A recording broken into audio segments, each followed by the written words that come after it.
Okay, Sir Paradise, picking Paradise, and what am I doing here today? Okay, Cycling Man on Reddit had, wanted a little bit of mentoring or thought that, it'd be easier if you just kind of get these answers. If someone was mentoring you, I think locally it would probably be a little bit better. But, videos are great, right? Like, what else make them for? So he was saying, and this is not a Master 150, but he's got a Master 150, and he's having a little bit of trouble with it. And he's saying that when he goes top of tension keyway, top of tension, top of keyway, that way, doop, doop, doop, doop, versus bottom, doop, doop, doop, doop. He's not using that for the bottom, obviously. He's probably using something along the lines of this, if my fingers can make it go around. That's too small. This will be perfect. Versus when he uses bottom,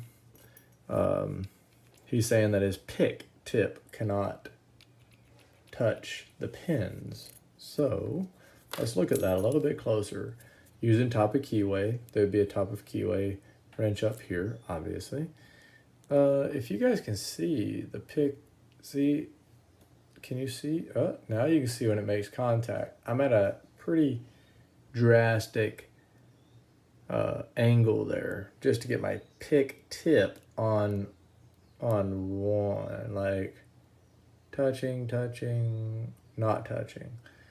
That is not touching. That angle is not touching still. And then doop, doop, doop. So when you have bottom of keyway tension, obviously you've got the bottom of keyway to tension off of. I did a series or something of like tip of the day. Somewhere in there, I had mentioned about when you're using bottom of keyway, you got to be careful for false counter rotation. And then you also got to be careful of the wrench binding on the core or on the Bible or on the whatever, on the body of the lock versus rotating, because it'll get in the way.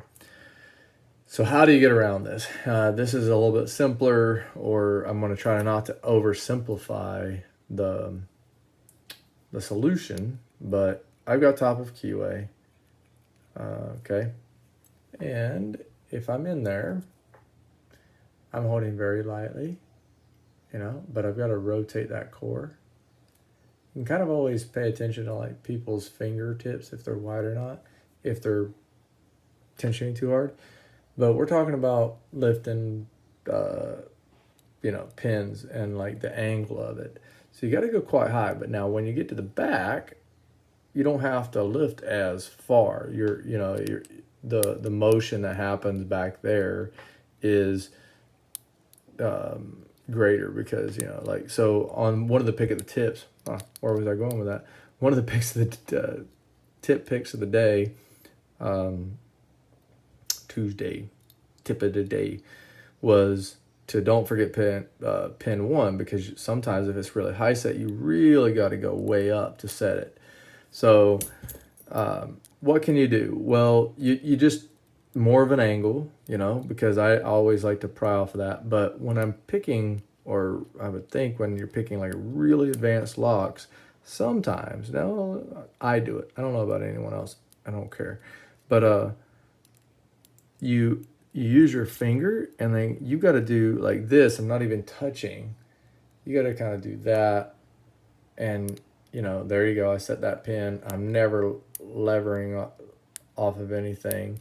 So I'm dropping pins now. But you shouldn't have to be pushing up too awfully hard. So anyway, that's that. Now, I don't do them on these kinds of locks, but on higher security or more profitable locks I'm worried about, I'll do that level trick. And if you put the short side in, it wants to fall out. You put the long side in, it kind of stays in there. So then it gives you a little bit more height, and there I'm touching the pin and that at that spot. So it's like that versus this. So those are a couple things you can do. So anyway, I'm not trying to pick this lock. I'm just trying to explain I'm not going to pick this lock. I'll pick it off camera, but you know, like, I don't know. Sometimes I feel like, well, you know, you don't need to do that. I just gave you guys the explanation. Okay, great. That's going to be a classic one, a little rambling rant. Cycling man, keep at the 150, use that thing, and then hopefully I helped. Aloha.